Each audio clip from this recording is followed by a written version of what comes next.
ಆತ್ಮೀಯ H16 news ಅರ್ಥಾತ್ ಹೇ ಸೀತಾರಾಮಗೆ ಸ್ವಾಗತ. ನಾನು ನಿಮ್ಮವ MI ಅಥವಾ ಮಲ್ಲಪ್ಪ ಜೋತಾವಾರ್. ಆದ್ಮೇಲೆ ಈಗ ತಾವು ದಿನ ಸುದ್ದಿಗಳನ್ನ ಅದರ ಜೊತೆಗೆ ವಿಶೇಷತೆಗಳನ್ನ ನೋಡ್ತಾ ಹೋಗಿ ವಿಶೇಷ ಈ ಮೊದಲನೇ ಸುದ್ದಿಯನ್ನು ನೋಡಿ.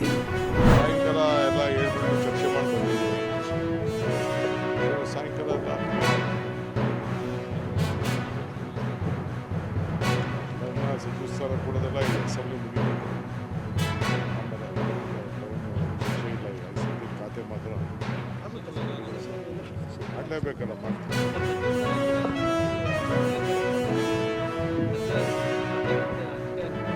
ಮಾಡ್ತೀವಿ.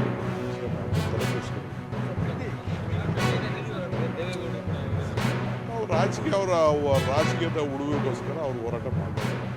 ಯಾವ ರೈತರು ನಾವು ಹೊರಗಡೆ ಕ್ಷೇತ್ರದ ಕಾರ್ಯಕರ್ತರನ್ನ ಕರ್ಕೊಂಡು ಯಾತ್ರೆ ಮಾಡ್ತಾರೆ. ಮಾಡಿ ಪ್ರಜಾಪ್ರಭುತ್ವದ ಹೊರಗಿನ ನಮ್ಮ ರಾಜಕೀಯದಲ್ಲಿ ನಾನು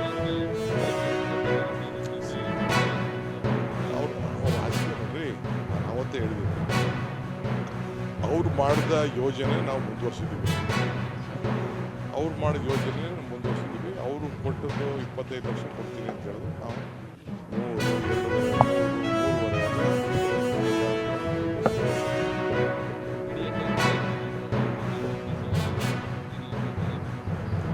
ಎಲ್ಲ ಕಂಪ್ಲೀಟ್ಗೆಲ್ಲ ಮಾಡ್ತಾ ಇದ್ದೀವಿ.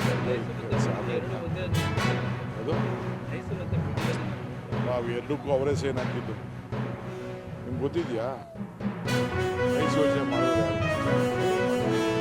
ಬೆಳೆದು ಮಾಡಿದ್ದಾರೆ. ರೋಡ್ ಬಂದಿದ್ದಕ್ಕೆ ಬೆಂಗಳೂರು ಮಾಡಿದ್ದಾರೆ. ಸ್ವಾರ್ಥಗಳಿದೆ. ಅದನ್ನು ಟೈಮ್ ಬಂದರೆ ಮಾತ್ರ. 517 ದಿನ ಎಷ್ಟು ತಿಂಗಳಾಗದೆ ಈ ಜಿಲ್ಲೆಯ ಮಾನ್ಯ ಮುಖ್ಯಮಂತ್ರಿಗಳ ಸ್ಥಾನವನ್ನು ಅಲಂಕರಿಸಿ 3 ತಿಂಗಳ 2 ತಿಂಗಳ ಮೊದಲನೇ ದಿನದಿಂದ ಹೋರಾಟವನ್ನು ರೈತರ ಪರವಾಗಿ ಮಾಡಬೇಕಾದ್ರೆ ಅವರು ಇನ್ನೂ ಮುಖ್ಯಮಂತ್ರಿಗಳಾಗಿರಲಿಲ್ಲ ಸ್ವಾಮಿ. ಇನ್ನೂ ಉಪಮುಖ್ಯಮಂತ್ರಿಗಳಾಗೇ ಮುಂದುವರಿತಾ ಇದ್ರು. ಒಂದು ಈ ಸಂದರ್ಭದಲ್ಲಿ ಹೇಳಲಿಕ್ಕೆ ಬಯಸ್ತೇನೆ, ಇಲ್ಲಿರ್ತಕ್ಕಂಥ ಬಹುತೇಕ ಶಾಸಕರು ಒಂದು ಪ್ರಶ್ನೆಯನ್ನ ಮಾಡ್ತಾರೆ. ಒಕ್ಕಲಿಗರು ಮುಖ್ಯಮಂತ್ರಿ ಆಗಿರ್ತಕ್ಕಂಥದ್ದು ನಿಮಗೆ ಸೇರಣೆ ಇಲ್ಲ, ನೀವು ಸಹಿಸ್ತಾ ಇಲ್ಲ ಅಂತಕ್ಕಂಥದ್ದನ್ನ ಸುಳ್ಳು ಕಥೆಗಳನ್ನ ಕಟ್ಟೋದು ಬಿಡಿ. ಇಲ್ಲಿ ಯಾವ ಒಂದು ಬಡ ಒಕ್ಕಲ್ತನ ಮಾಡತಕ್ಕಂಥ ಪ್ರತಿಯೊಬ್ಬ ಬಡ ರೈತನು ಕೂಡ ಇವತ್ತು ಆ ರೈತನ ಮಗನ ಜೊತೆಯಲ್ಲಿ ಇವತ್ತು ಮಣ್ಣಿನ ಮಗ ಸನ್ಮಾನ್ಯ ದೇವೇಗೌಡರು ಸಾಹೇಬರು ನಿರೀಕರ್ತಕ್ಕಂಥ ಒಂದು ಧರ್ಮವನ್ನ ಇವತ್ತು ಪಾಲಿಸುವಂತದ್ದಾಗಬೇಕಾಗಿದೆ. ಆ ಒಂದು ಧರ್ಮವನ್ನ ಪಾಲನೆ ಮಾಡ್ತಾ ಇದ್ದೀವಿ. ಹೊರತುಪಡಿಸಿ ನಾವು ಒಕ್ಕಲ್ತನ ಮಾಡ್ತಕ್ಕಂಥ ಬಡ ರೈತರು ಪ್ರತಿ ಒಬ್ಬನು ಕೂಡ ಒಕ್ಕಲಿಗ ಇದ್ದಾನೆ. ಅಂತವರ ಜೊತೆಯಲ್ಲಿ ನಿಂತ್ಕೊಳ್ಳಬೇಕಾಗ್ತದೆ. ಕನಕಪುರಕ್ಕೆ ಹೋಗ್ತಾರೆ, ಚಿನ್ನದ ಬೆಲೆ ಹೋಗ್ತದೆ, ನಿಮ್ಮ ಭೂಮಿಯನ್ನು ಮಾಡಬೇಡಿ. ಚಿನ್ನದ ಬೆಲೆ ಗಗನಕ್ಕೆ ಹೋಗ್ತದೆ, ನಾನು ಭೂಮಿ ಬೆಲೆ ಹೆಚ್ಚಾಗಿ ಪಡಿಸ್ತೀನಿ ನಿಮ್ಗೆ ಅಂತಕ್ಕಂಥದ್ದನ್ನ ಹೇಳ್ತಾರೆ. ಯಾಕೆ ಈ ಮನಸ್ಸಾಗಿ ಧೋರಣೆ? ಮಾಗಡಿ ವಿಧಾನಸಭಾ ಕ್ಷೇತ್ರದ ಬಿಡದಿ ಭಾಗದ ಜನ ತಪ್ಪೇನು ಮಾಡಿದ್ದಾರೆ? ರಾಮನಗರದ ಆರವಳ್ಳಿ ಭಾಗದ ನಮ್ಮ ಒಳವಳ್ಳಿ ಭಾಗದ ರೈತರು ತಪ್ಪು ಮಾಡಿದ್ದಾರೆ. ಯಾಕೆ ಈ ಮನಸ್ಸಾಗಿ ಧೋರಣೆ?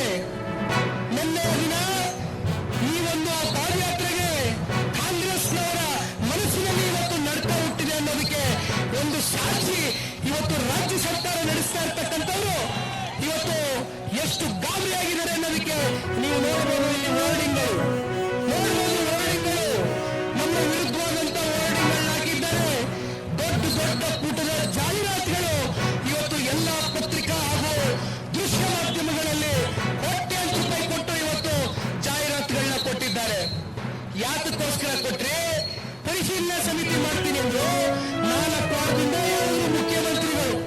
ಯಾವತ್ತು ಪರಿಶೀಲನಾ ಸಮಿತಿಯನ್ನ ಅಧಿಕೃತವಾಗಿ ಘೋಷಣೆ ಮಾಡ್ತಾರೆ ಅಂದ್ರೆ ಪಾದಯಾತ್ರೆಯ ಹಿಂದಿನ ರಾತ್ರಿ ಅಧಿಕೃತವಾಗಿ ಪರಿಶೀಲನಾ ಸಮಿತಿಯನ್ನ ಘೋಷಣೆ ಮಾಡ್ತಾರೆ. ನಿನ್ನೆಯ ದಿನ ಮಾನ್ಯ ಮುಖ್ಯಮಂತ್ರಿಗಳು ಒಂದು ವಿಡಿಯೋನ ಮಾಡ್ತಾರೆ. 2 ಕೋಟಿ ಅಲ್ಲ 3 ಕೋಟಿ ದುಡ್ಡು ಕೊಡ್ತೀನಿ ಅಂತಾರೆ. ಸ್ವಾಮಿ, ಹೊಸದಾಗಿ ನೀವು ಲೂಟಿ ಮಾಡೋದಕ್ಕೆ ಪ್ರಾಧಿಕಾರ GPDA, greater Bengaluru development authority, greater Bengaluru integrated township ಮಾಡ್ತೀನಿ ಅಂತ ಹೊಸ ಪ್ರಾಧಿಕಾರ ರಚನೆ ಮಾಡಿದಿರಲ್ಲ ಸ್ವಾಮಿ. 2 ಕೋಟಿ 1 ಎಕರೆಗೆ ನೀವು ನಿಗದಿತ ಮೌಲ್ಯ 2 ಕೋಟಿ ಮಾತಾಡುವ 3 ಹೋಗೋದು ಬೇಡ. 5,000 ಎಕರೆ ಅಂತಿಮ ಅಧಿಸೂಚನೆ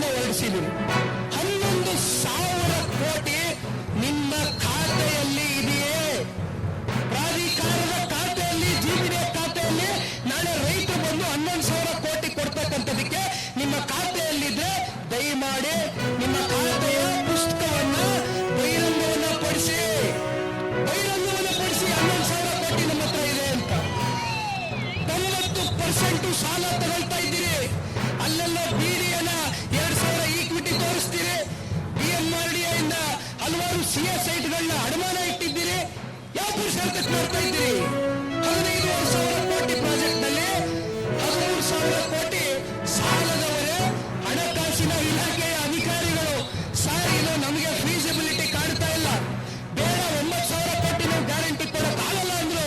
ಅವ್ರ ಮೇಲೆ ಒತ್ತಾಯ ಹಾಕಿ ಇವತ್ತು ಮುಖ್ಯಮಂತ್ರಿಗಳು ಅವತ್ತು ಉಪಮುಖ್ಯಮಂತ್ರಿಗಳು ಒತ್ತಾಯ ಹಾಕಿ ನೀವು ಸೈನ್ ಹಾಕ್ಸ್ಕೊಂಡು ಬಂದ್ರಲ್ಲ ಸ್ವಾಮಿ, ಯಾರು ನಿರ್ಧಾರ ಮಾಡ್ತಾ ಇದ್ದೀರಿ? ದಯವಿಟ್ಟು ಇನ್ನು ಹೆಚ್ಚು ನಾನು ನಿಮ್ಮನ್ನ ಈ ಬಿಸಿಲಲ್ಲೂ ನಿಲ್ಲಿಸ್ಕೊಳ್ಳೋದಕ್ಕೆ ಇಷ್ಟಪಡೋದಿಲ್ಲ.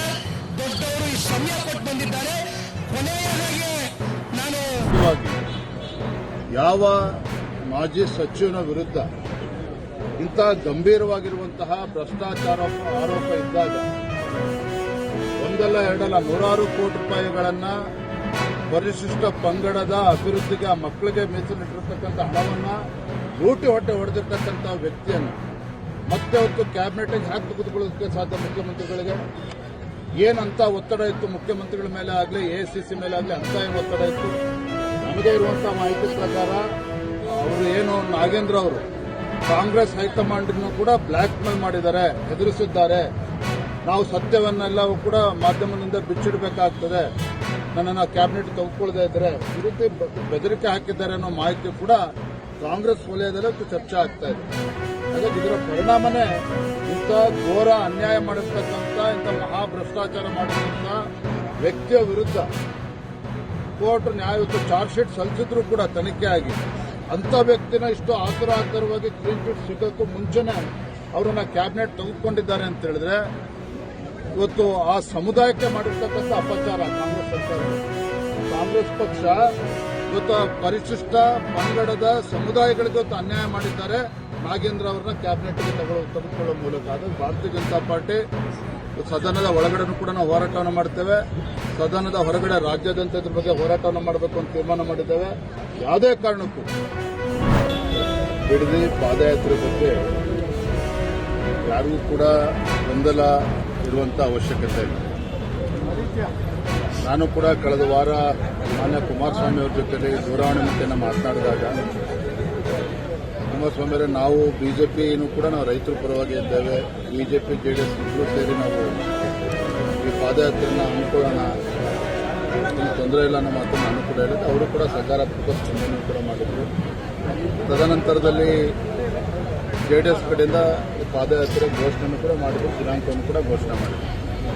ಹಾಗಾಗಿ ನಾವು ಪಕ್ಷದಲ್ಲ ನಮ್ಮ ಹಿರಿಯ ಮುಖಂಡರ ಜೊತೆಯಲ್ಲಿ ಕೂತು ಚರ್ಚೆ ಮಾಡಿದಾಗ ಯಾವುದೇ ಕಾರಣಕ್ಕೂ ಗೊಂದಲ ಮಾಡೋದಕ್ಕೆ ಅವಕಾಶನ ಕೊಡೋದು ಬೇಡ. ಯಾಕಂದರೆ ಈ JDS ಆಗಲಿ BJP ಆಗಲಿ ರೈತರಾಗಲಿ ನಮ್ಮೆಲ್ಲರ ಉದ್ದೇಶ ಒಂದೇ ಇರಬೇಕು, ರೈತರ ಹಿತರಕ್ಷಣೆಯನ್ನು ಕಾಪಾಡಬೇಕು. ಈಗಾಗಲೇ JDS ಅವರು ದಿನಾಂಕ ಘೋಷಣೆ ಮಾಡಿರೋದ್ರಿಂದ ಸಾಂಕೇತಿಕವಾಗಿ ಸಿಂಬಾಲಿಕ್ ಆಗಿ ನಾವು ಅವ್ರಿಗೆ ಖಂಡಿತ ನಾವು ಬೆಂಬಲವನ್ನು ಕೊಡಬೇಕು. ಸದನದ ಒಳಗಡೆ ಕೂಡ ನಾವು ರೈತರ ಪರ ಹೋರಾಟವನ್ನು ಮಾಡಬೇಕು ಅನ್ನೋ ಮಾತನ್ನು ಚರ್ಚೆ ಮಾಡಿನೇ ಮೊನ್ನೆ ದಿನ ಆರ್ ಅಶೋಕ್ ಅವರು ನನ್ನೆಲ್ಲ ಪಕ್ಷವನ್ನು ಹೋಗಿದ್ರು. ನಾನು ಹೋಗದೇ ಇರೋಕ್ಕೆ ಬೇರೆ ಏನೂ ಕಾರಣ ಇಲ್ಲ. ಪೂರ್ವ ನಿಗದಿತ ಕಾರ್ಯಕ್ರಮ ಚಿಕ್ಕಬಳ್ಳಾಪುರ ಕೋಲಾರ ವಿಧಾನ ಪರಿಷತ್ ಚುನಾವಣೆ ನಿಮಿತ್ತ 2-3 ಬಾರಿ ಕಾರ್ಯಕ್ರಮಗಳು ನಿಗದಿಯಾಗಿ ನಡೆಸಲಾಗಿದೆ.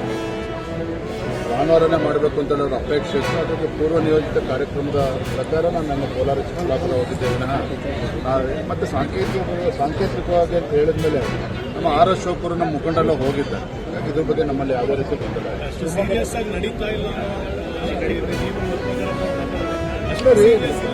ದಯವಿಟ್ಟು ಅನ್ನು ತಪ್ಪಿಕೊಳ್ಳಿ. ಅಶೋಕ್ ಅವರು ಏನು ಹೇಳಿದ್ರು, ವಿರೋಧ ಪಕ್ಷದ ನಾಯಕರು ಸಾಂಕೇತಿಕವಾಗಿ ನಾವು ಬೆಂಬಲವನ್ನು ನೀಡ್ತಾ ಇದ್ದೇವೆ ಅಂತ ಹೇಳಿದ್ದೇನೆ. ನಾನು ಅದನ್ನೇ ಇಂಗ್ಲಿಷಲ್ಲಿ ಸಿಂಬಾಲಿಕ್ ಆಗಿ ನಾವು ಇದು ಮಾಡ್ತಾ ಇದ್ದೇವೆ ಅಂತ ಹೇಳಿ ಬೆಂಬಲ ನೀಡಿದ್ದೇವೆ ಅಂತ ಹೇಳಿದ್ದೇನೆ.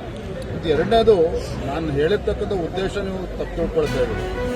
ಯಾವ್ಯಾವ ರೈತರು ಬಿಡದಿನಲ್ಲಿ ಮುಂಚೂಣಿಯಲ್ಲಿ ಹೋರಾಟವನ್ನು ಮಾಡ್ತಾ ಇದ್ರು, ರಾಜ್ಯ ಸರ್ಕಾರದ ಕಡೆಯಿಂದ ಅವರ ರೈತರ ಮೇಲೆ ಒತ್ತಡವನ್ನು ಹೇರಿ ಅವರಿಗೆ ಪರಿಹಾರವನ್ನು ಕೊಡುವಂಥ ಕೆಲಸ ಮಾಡ್ತಾ ಇದ್ದಾರೆ.